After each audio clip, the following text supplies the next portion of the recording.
本週嘅法庭新聞總結案件，包括47人顛覆國家政權案，再有被告申請上訴。已故亞洲電視董事局主席邱德根女兒邱美琪獲撤銷監禁令。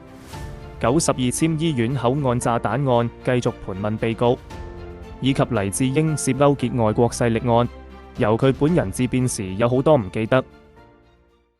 民主派47人顛覆國家政權案，45名罪成被告提出上訴嘅限期，響週二即17日屆滿。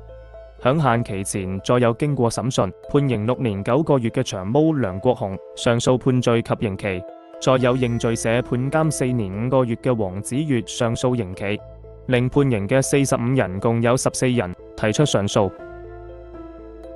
已故亞洲電視董事局主席邱德根女兒邱美琪早前欠債接近4000萬元，2020年被頒令破產，其後因冇向債權人披露財政資料，被聆案官判監禁1個月。邱美琪上訴得直，獲撤監禁判令，債權人再上訴至終審法院，中院駁回上訴，指聆案官不具司法管轄權判監，邱美琪獲撤銷監禁命令。黎智英涉勾結外國勢力案，繼續由黎嘅大狀引導佢辯解，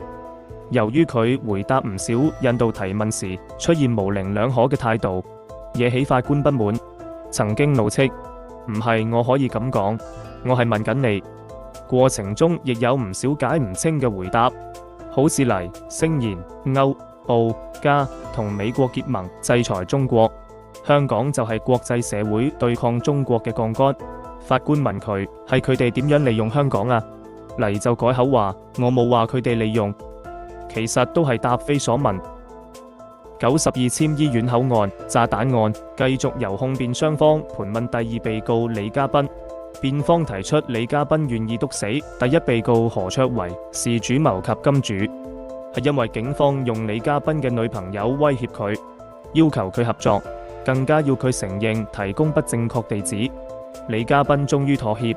不過控方全部否認辯方呢方面嘅說法。本週法庭案件總結到呢度，下週再見。